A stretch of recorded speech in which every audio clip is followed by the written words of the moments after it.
Polosa, et Simba Lissoute. Pour moi, comme on a kuna, bateau va travailler dans Zambé. En tout cas, basi baké musique. Donc là, va, yo ba mission dans ton pays, aux autres comme il faut. Place nous à où ça suscité. Ah? Oyoki, allez, quittez. Polosa, on a battu ma ligne à Kali. Na la mona kekuna, na kekuna. Là-bas. Ah! Oh, nous avons un arrange. Comment coquette? Ah, ouais. Vraiment. Qui ça? Et en plus, Nayoki qui est commis partout dans l'Europe, dynamique, commis partout dans l'Europe. Comment coquette? Ça est commis partout. Tout comme la Suède, tout comme à Paris, tout comme à Lille, tout comme à Bruxelles. Et puis, base la mission est toujours Londres, Angleterre.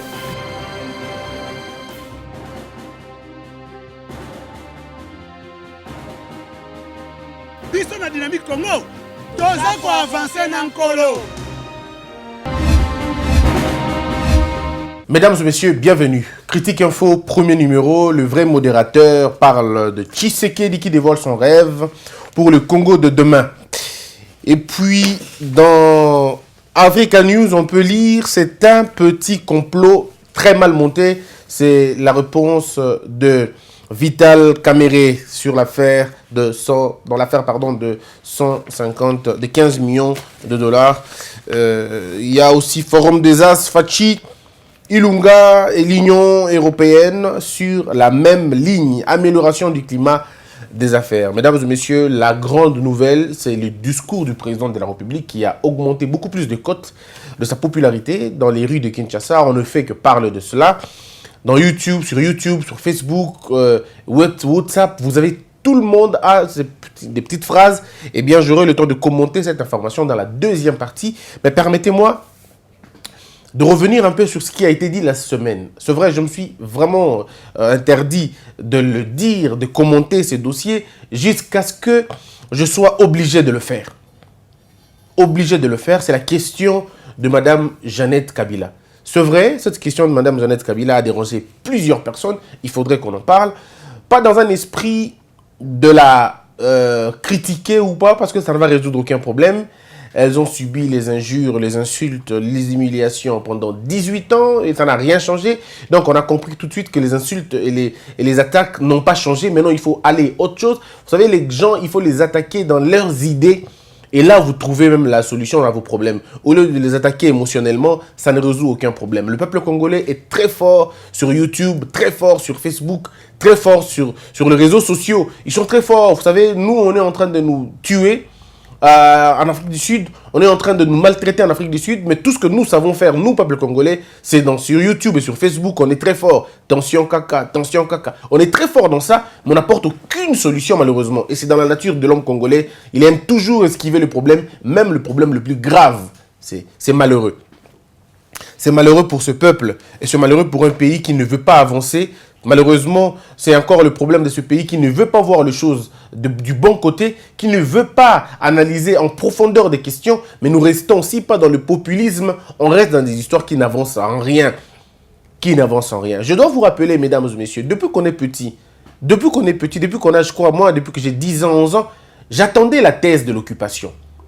Oui, j'entendais cette thèse depuis j'ai 10 ans. Il y a des gens qui étaient en Europe, qui étaient, je sais pas moi où, qui nous racontaient qu'ils allaient libérer le pays. On va libérer le pays, on va libérer le pays, on va libérer le pays. Mes frères, je dois vous dire, 22 ans plus tard, ce pays n'a toujours pas été libéré par eux. Et je me pose toujours la question, c'est quoi le problème en réalité?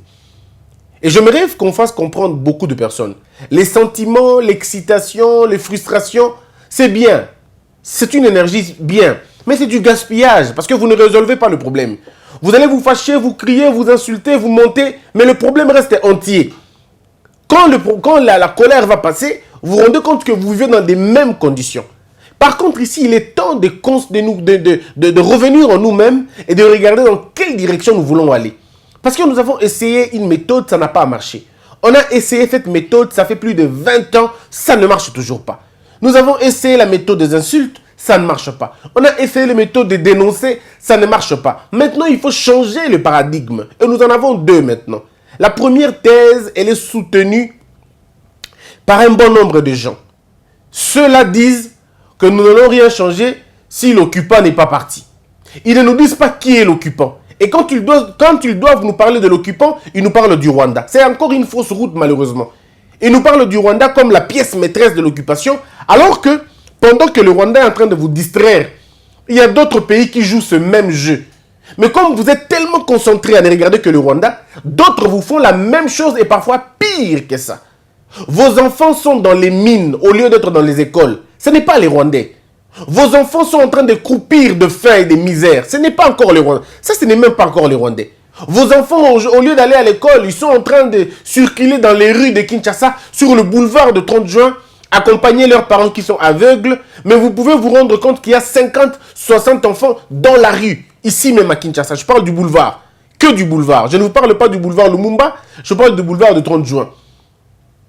Vous pouvez trouver comme ça, vous pouvez les compter. Ils sont au nombre de 50 ou 60 par jour. Ces enfants-là viennent tout le jour. L'école pour eux, c'est la rue. L'hôpital, c'est la rue. Et ces enfants grandissent dans la rue, ils n'apprennent que violence, ils n'apprennent que distraction, ils n'apprennent rien d'autre. Et ce sont ces enfants sur qui vous comptez demain. Parce que vous n'allez pas inventer d'autres enfants, ce sont eux qui vont composer votre avenir. Mais personne n'en parle. Vous avez pratiquement 7 millions d'enfants qui sont dans la rue, mais on n'en parle pas. Tout ça, on va reposer ça sur l'occupation. En fait, on a trouvé une excuse pour ne pas travailler. Les gens ont trouvé une excuse pour ne pas se fâcher. Ils ont trouvé une excuse pour ne pas se révolter. C'est l'excuse de l'occupation. En accusant les autres, comme quoi c'est eux le problème de votre pays et vous ne pouvez rien faire. Ce discours et ceux qui distillent ou ceux qui diffusent ce discours sont d'accord, ils sont contents, ils sont tranquilles. Mais ils ne savent pas qu'ils jouent un mauvais jeu. Ils ne savent pas qu'ils sont en train de jouer un mauvais jeu parce que la première réussite dans un combat, c'est d'identifier votre adversaire. Si vous l'identifiez convenablement, vous pouvez comprendre sa technique. Mais vous ne pouvez pas comprendre et connaître la technique de votre adversaire si vous ne le connaissez pas. Il est comment? Il est court, il est élancé. Et après, quand vous aurez compris votre adversaire, vous pouvez comprendre sa philosophie de combat. Et quand vous connaissez la philosophie du combat, vous pouvez comprendre d'où il puise, ou où il trouve cette force. Vous saurez maintenant qui sont les alliés de votre adversaire. Parce que quand vous connaissez l'adversaire, vous trouvez maintenant le moyen de l'adversaire. Où trouve-t-il la force? Parce que tout le monde a une force quelconque. Tout le monde a un soutien quelconque. Ce que les Ivoiriens appellent le soutrali. Tout le monde a un soutien. Mais c'est maintenant à vous de savoir votre adversaire a quel type d'allié. C'est là le plus grand combat. Mais j'entends les intellectuels congolais tourner autour du pot. Ça fait 20 ans que vous parlez de la même chose. Oh non, mais on est occupé, on est occupé, on est occupé. Qu'est-ce que vous proposez pour que l'occupation s'arrête? Oh non, il faut qu'ils partent. Comment vous pensez qu'ils vont partir? Ils ne sont pas partis, ça fait 10 ans. Ils partiront aujourd'hui parce que vous avez fait une vidéo ou parce que vous avez fait une conférence, ils partiront comme ça? Pour que les occupants partent de notre pays, il faut impérativement la mentalité de la réappropriation de vos terres. Il faut une sorte de conciliation ou de réconciliation entre l'homme et sa terre. Le Congolais a arrêté de veiller sur sa terre. Le Congolais a été déterré. Il a été enlevé dans son milieu spirituel pour réfléchir autrement comme un bébé. Et le Congolais, dans sa tête, il pense vivre ailleurs. Voilà pourquoi la plupart d'entre vous, vous vous retrouvez à l'étranger parce que vous avez estimé que votre futur ne peut être garanti qu'à l'étranger. Et quand vous êtes partis, qui sont restés chez vous? C'est-à-dire que vous ne comprenez pas. Il y a des gens qui veulent de votre maison, ils viennent, ils mettent le feu. Et vous fouillez vos maisons. Au lieu d'éteindre le feu, non. Parce que vous dites que vous n'avez pas les moyens d'éteindre le feu. Vous fouillez votre maison. Et eux, qu'est-ce qu'ils font? Parce que eux, c'est eux qui ont allumé le feu. Ils viennent, ils éteignent le feu et ils y restent. Pendant très longtemps. Pendant ce temps, vous êtes à l'extérieur en train de crier.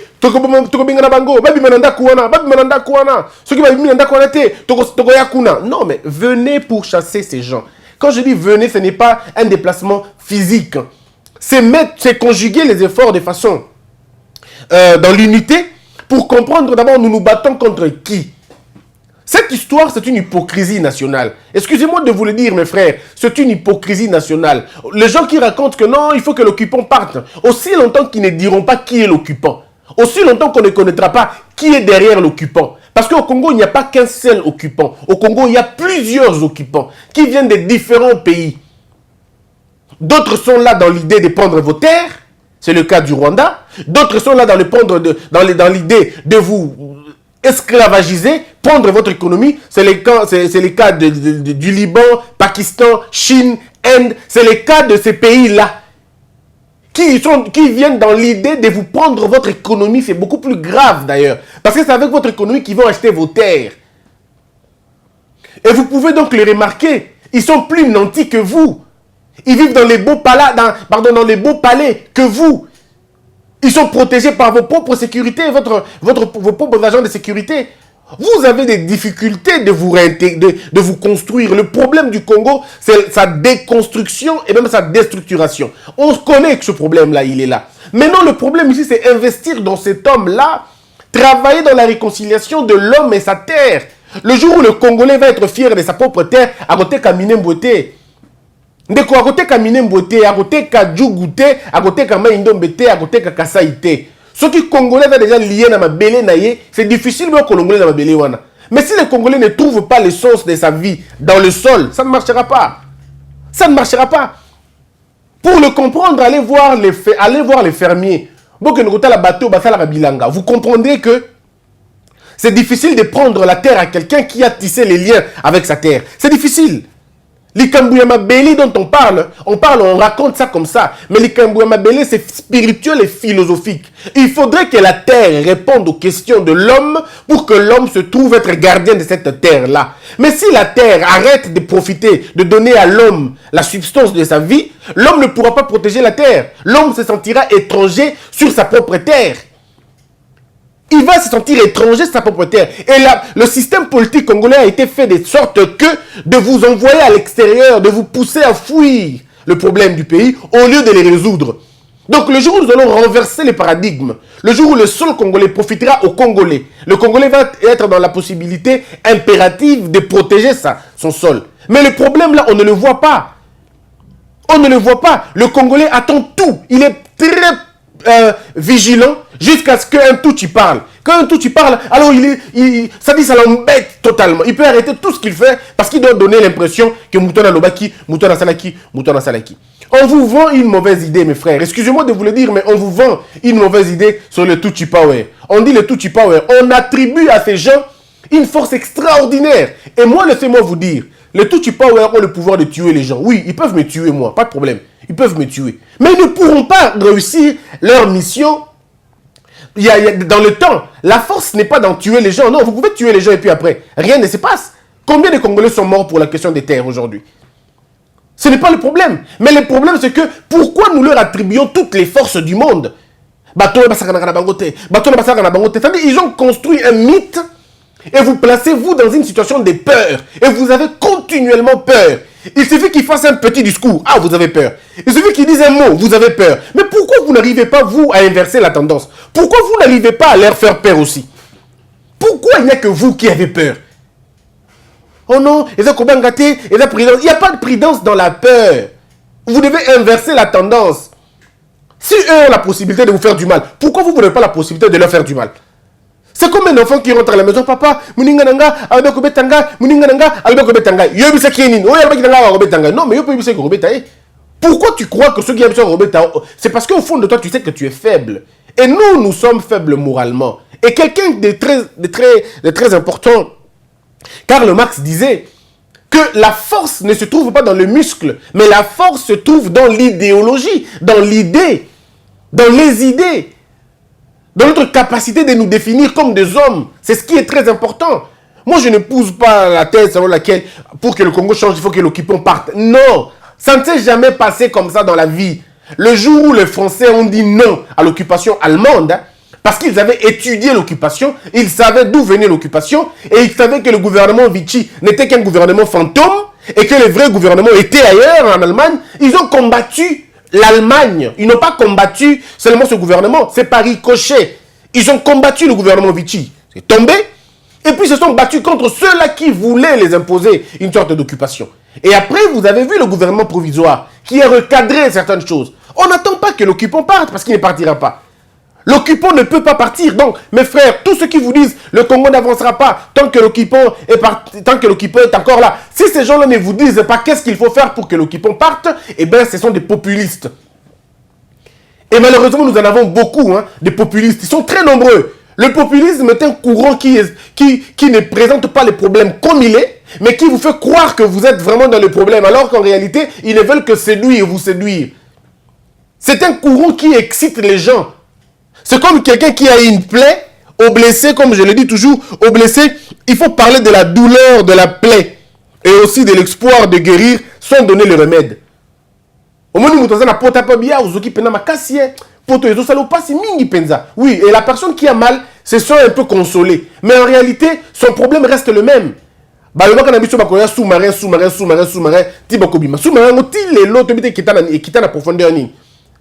solution, un jour, il n'y a pas de jour qui arrivera. Le jour où, comme vous décidez, que chaque Congolais, arrêtez d'avoir peur à tout moment. C'est ça notre mal.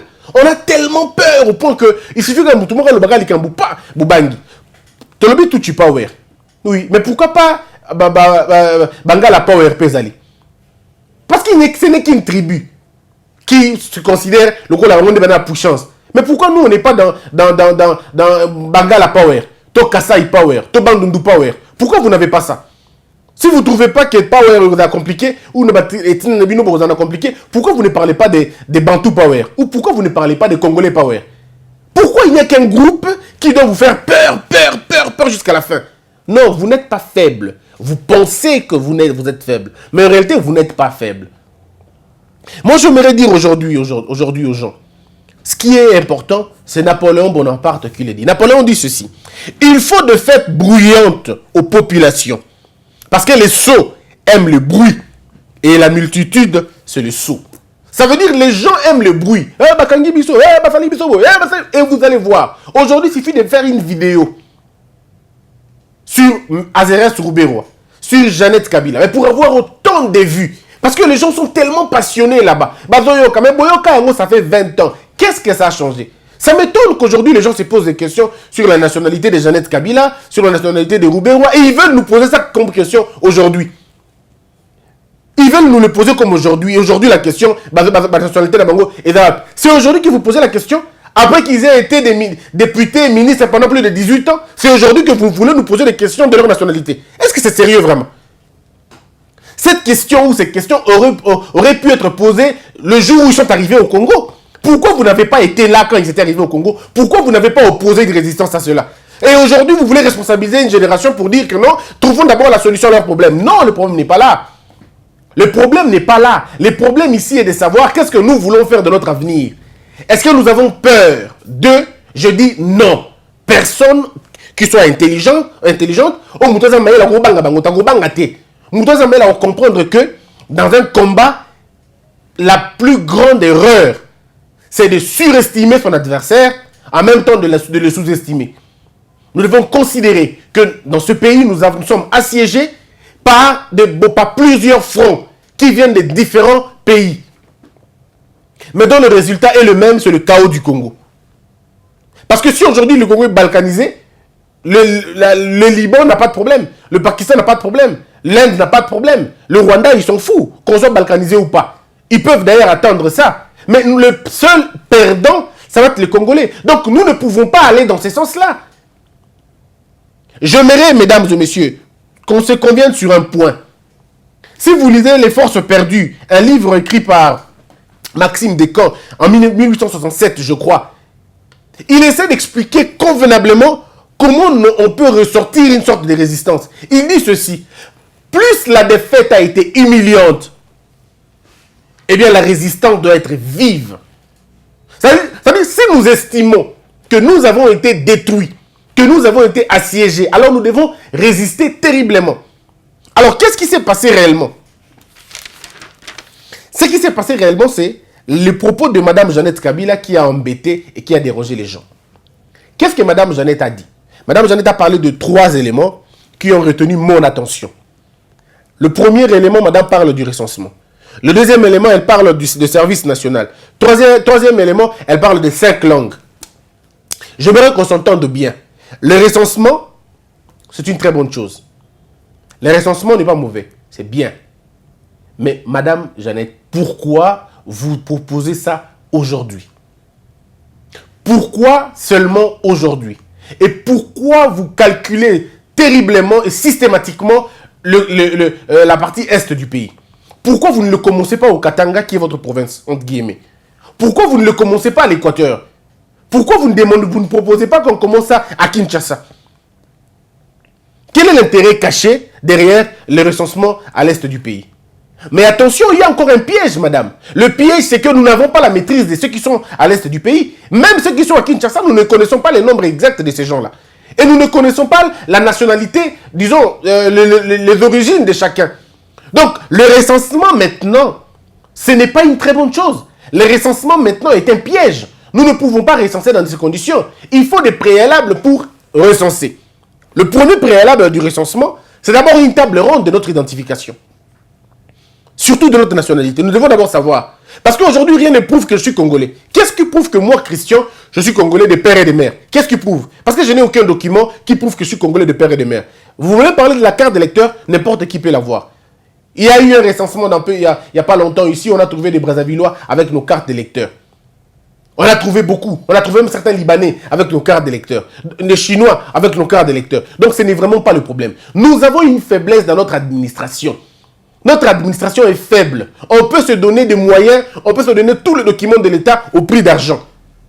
Donc ça veut dire que quelqu'un qui traverse, qui rentre dans les forêts, contrôlées par les ADF, ils entrent dans la forêt, comme na Congo, na Kivu, Vandikuna, comment vous saurez qu'ils sont congolais ou pas? Parce qu'ils vont vous dire qu'écoutez, nous sommes congolais, nous sommes nés ici, Tobotami à Tokoli à Tovandi, vous pouvez on est niqué, vas-y congolais. Vous pouvez un go ndengeni. Parce que les militaires que nous mettons dans nos frontières, ils nous font rentrer parce qu'on a de l'argent, parce qu'on a donné $20, parce qu'on a donné $10, on peut rentrer comme ça. Donc il faut d'abord résoudre le problème d'abord de notre administration, et puis après instaurer une table ronde sur la nationalité. Qu'on arrête ces débats une fois pour toutes. Qui est congolais et qui ne l'est pas? Ceux qui sont étrangers, qui ont eu la nationalité congolaise, jusqu'où ils peuvent aller, qu'est-ce qu'ils peuvent faire et qu'est-ce qu'ils ne peuvent pas faire. Nous devons d'abord mettre des limites pour ceux qui ont obtenu la nationalité. On met des limites à ces personnes-là. On dit, oui, vous avez eu la nationalité congolaise, mais voici ce que vous ne pouvez pas. Par exemple, vous ne pouvez pas acheter des terres et en faire vôtre.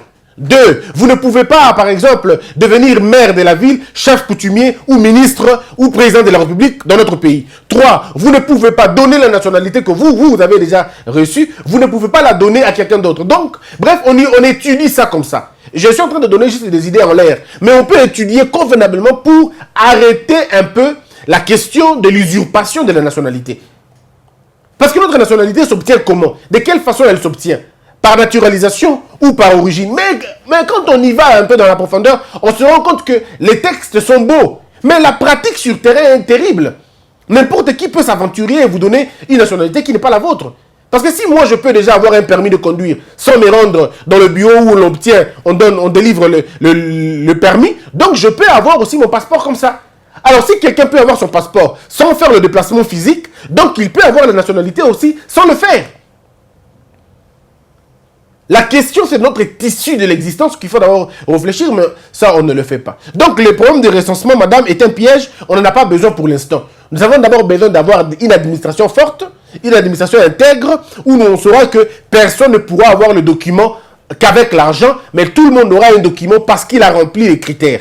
Quand on aura réussi le problème de l'administration, on pourra aller au niveau de faire le recensement. Ce n'est pas notre problème. Le recensement le plus dangereux, c'est le recensement de nos frontières. Les gens se posent toujours la question, pourquoi seulement la partie Est? Pourquoi la partie Est? Parce qu'au niveau de la partie Est, il y a des gens qui viennent avec l'idée de prendre nos terres. C'est très différent des Angolais qui sont Congolais ici, des Centrafricains qui sont Congolais ici, des Brazzavillois qui sont des Congolais chez nous. Quand les Brazzavillois viennent au pays, ils ne viennent pas dans l'idée de prendre nos terres. Quand les Angolais viennent ici au Congo, ils ne viennent pas dans l'idée de prendre nos terres. Mais nous avons des Rwandais qui sont venus dans l'idée de prendre nos terres. Des Burundais qui veulent dans le futur prendre nos terres. Et c'est à eux qu'on va opposer une résistance farouche. Et la résistance ici, c'est l'éducation. La résistance ici, c'est le patriotisme. La résistance ici, c'est l'éveil de conscience. C'est sensibiliser les gens et non les faire peur. Et non les faire peur, parce que dans la communication, il y a déjà un petit souci.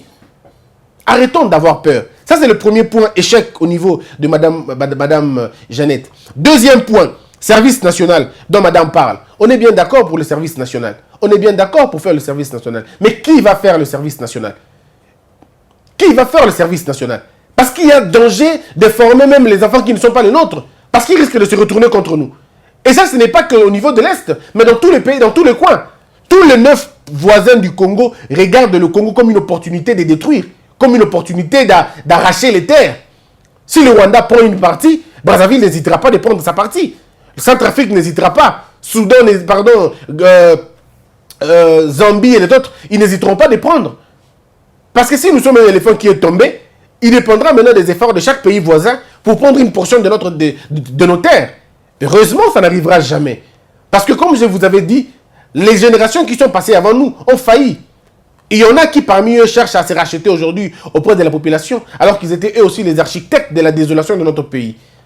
Mais maintenant, il y a une génération qui vient de se réveiller. Il y a une génération qui vient de se réveiller, qui va dire non, carrément non. Et cette génération se trouve ici au Congo, elle est à l'étranger, elle est partout. C'est d'abord une question de mentalité. Notre territorial est un état d'esprit. Aucun centimètre du Congo ne sera vendu. Même si on le vend, on le reprendra.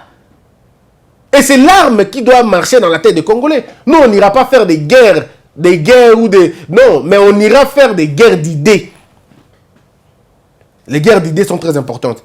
Madame parle du service national. Madame retrace son histoire de Tanzanie. Eh bien, maintenant, là, il y a des problèmes, des conflits et des polémiques inutiles. Parce que moi, je ne trouve pas ça important.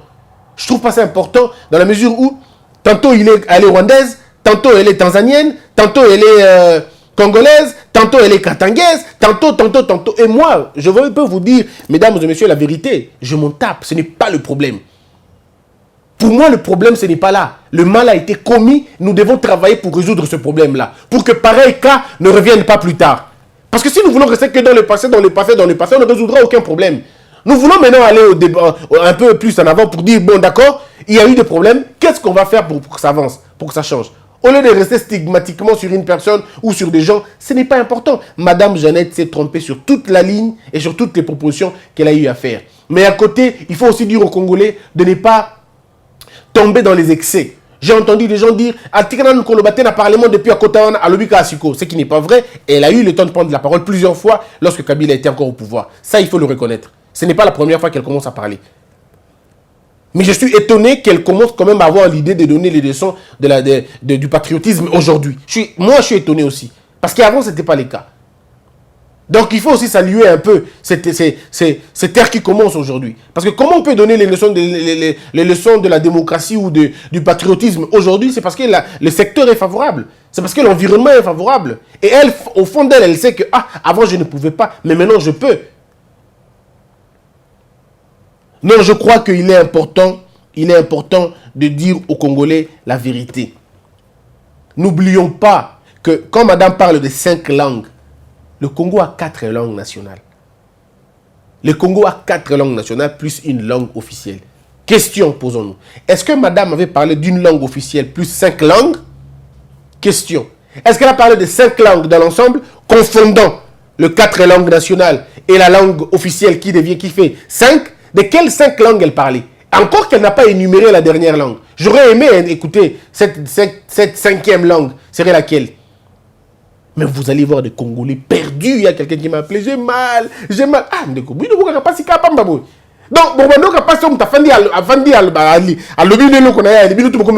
non.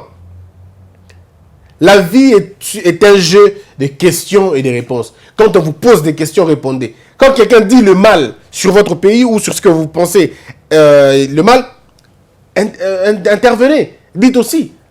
Aujourd'hui, ils ont étonné Batou. Que Madame Jeannette Alobi, qu'on a parlé moi. Mais c'est de l'hypocrisie. Excusez-moi, c'est de l'hypocrisie. Vous étiez où lorsque le président de l'Assemblée nationale ivoirienne est arrivé au Congo, s'est moqué de Congolais dans leur Assemblée nationale? Et les députés avaient fait quoi? Ils avaient applaudi. Nous avons un groupe d'applaudisseurs là-bas. Lorsque vous avez suivi un député congolais traiter le président d'inconscient, qu'est-ce qui s'est passé après? Ils ont applaudi. Lorsque vous avez une présidente de l'Assemblée nationale avec l'effigie d'un homme, il y a photo à côté, à l'Obieloko, vous voulez quoi? On a un regroupement des applaudisseurs qui ne sont là que pour applaudir et applaudir. Donc moi, ça ne m'étonne pas. Plusieurs fois dans le passé, ils ont applaudi comme ça pour rien. Non, mes frères, arrêtons l'hypocrisie.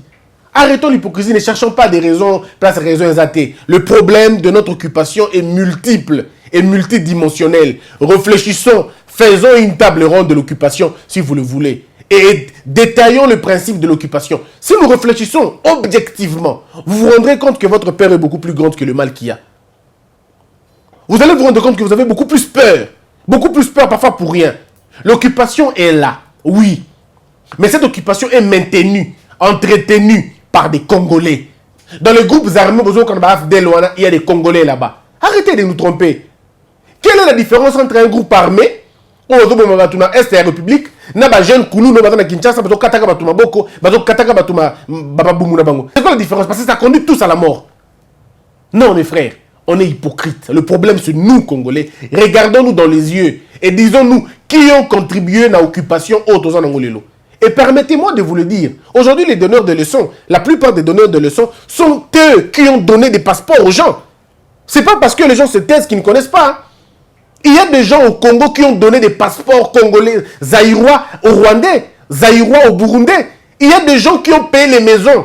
Attendez, on va vous donner tous les documents dans peu de temps. Il y a des gens qui sont aujourd'hui en train de donner des leçons de l'occupation et ainsi de suite. Ils ont travaillé pour donner la nationalité à des gens là. Ils connaissaient, ils les protégeaient. Mes frères, aussi longtemps qu'on ne va pas dire la vérité aux Congolais, rien ne va marcher. Je vous invite, pour terminer, moi je vous invite à faire une chose.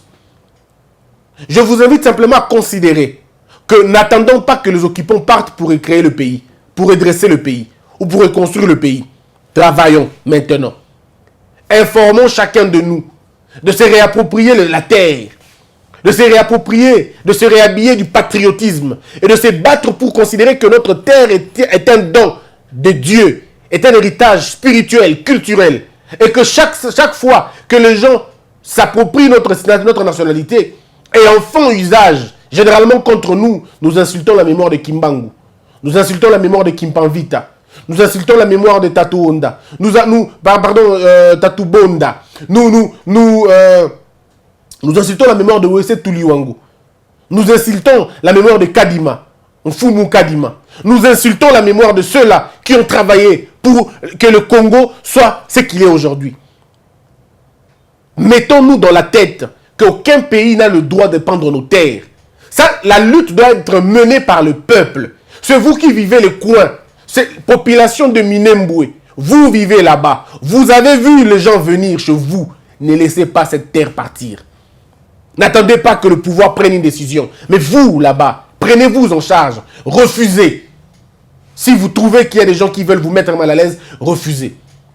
Mais nous sommes un peuple, d'abord, au début, pacifique.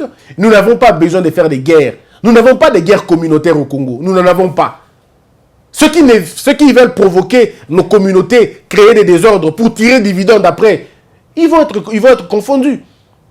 Ils vont être confondus. Parce que nous sommes là depuis des siècles de siècles. Le peuple au Kivu, depuis des siècles, ils ne se battent pas. Ils n'ont jamais eu de problème. Jamais eu de problème.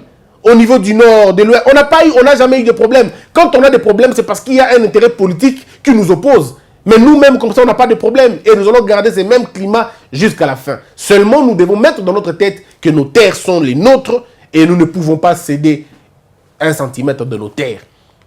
Mais s'il vous plaît, faisons un bon débat. Ne dramatisons pas tout. Analysons le fait et trouvons des solutions.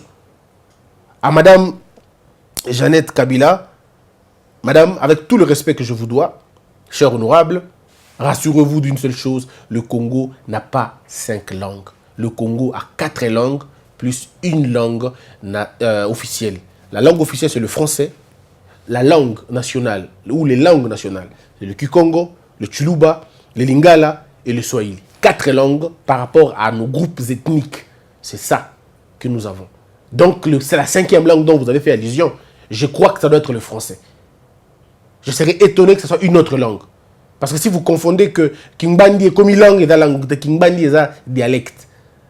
Donc, qui a chié ça dialecte, et ça langue, pour la compréhension, et ça très important. Par rapport au recensement d'un service national, ce sont des très belles propositions que vous nous avez amenées, mais nous estimons que ce n'est pas encore le moment de le faire. Ce n'est pas encore le moment. Nous vous remercions pour votre belle initiative, mais gardez ça d'abord pour vous. Attendez. On aurait pu aimer ce qu'on a avant, mais le coup attendons d'abord. Réalisons d'autres problèmes, réussissons. Après. Puisse Dieu vous bénir, mesdames et messieurs. Que la peur quitte nos esprits et que Dieu bénisse la RDC.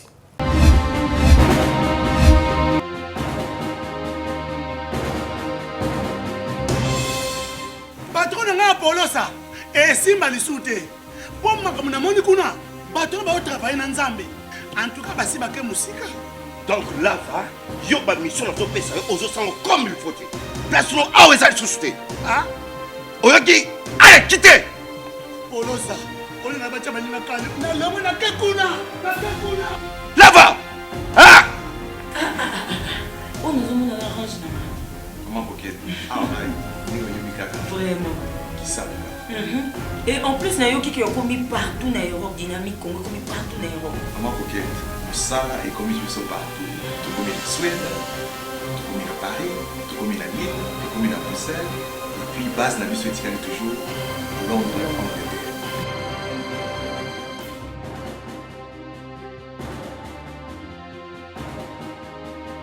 Biso na dynamique Congo, toza ko avancer na nkolo.